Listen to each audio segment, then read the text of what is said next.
کہ ایک شخص سارڈ آف آنر ہے، ٹاپر ہے، آرمی کا ٹاپر، کیوں چھوڑ دیا آرمی سر؟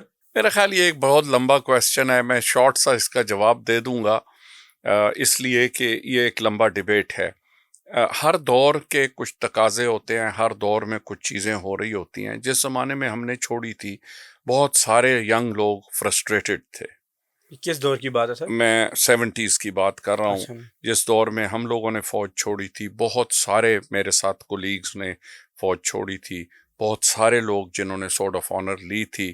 میں 3-4 مثالیں آپ کے سامنے رکھ سکتا ہوں۔ ہمارے اپنے 2 انسٹرکٹرز تھے، اورنگزیب افریدی صاحب تھے جو 37th PMA کے سورڈ آف آنر تھے، انہوں نے فوج چھوڑی۔ جو دوسرے ہمارے انسٹرکٹر تھے مشتاق نیازی صاحب 35th PMA کے تھے، انہوں نے ریزائن کیا۔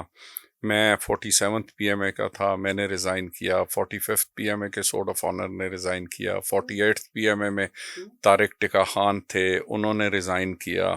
تو بہت سارے لوگ اس وقت فرسٹریٹڈ تھے۔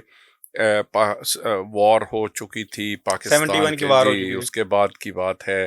پھر 73 میں ایک کانسپریسی ہوئی، اور جس کانسپریسی کے نتیجے میں بہت سارے آفیسرز جیل گئے۔ اس سے بہت سارے لوگوں میں بددلی پیدا ہوئی، کیونکہ وہ سارے لائق ترین افسر تھے پاکستان آرمی کے، اور ان کی فرسٹریشن تھی۔ آج جو ہم نظام کی بات کرتے ہیں، اس وقت بھی بہت سارے لوگ فوج میں بھی نظام کی بات کیا کرتے تھے، اور وہ جیلوں میں گئے، اور ایک مدت لمبی انہوں نے جیلوں میں کیا کاٹی۔ وہ 73 میں کیا کنٹروورسی ہوئی تھی سر؟ 73 میں گورنمنٹ کو وہ تھرو کرنے کی ایک کانسپریسی ہوئی تھی، جس میں بہت سارے ہمارے دوست بھی شامل تھے۔ کیا کرنا چاہ رہے تھے وہ بھٹو کے خلاف؟ وہ بیسیکلی یہ سمجھتے تھے کہ جو بریک اپ ہوا ہے ملک کا، اس میں جو لیڈرشپ انوالوڈ ہے، اور جو حمود الرحمان کمیشن رپورٹ آئی، اور جو subsequently nobody was punished for the break up of the country.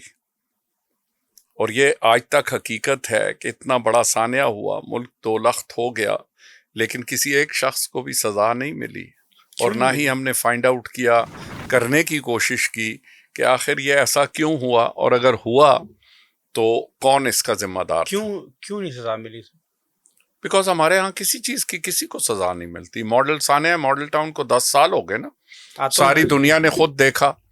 71 پہ رہیے گا، کیوں جی سزا نہیں مل سکی؟ تو آئی ڈونٹ نو، میں تو یہ سمجھتا ہوں کہ 71 کے جو اگر 71 میں پارلیمنٹ کا اجلاس بلا لیا جاتا، اور شیخ مجیب اس پارلیمنٹ کے اجلاس میں آتے اور منتخب ہوتے وزیر اعظم، تو شاید پاکستان 2 لخت نہ ہوتا۔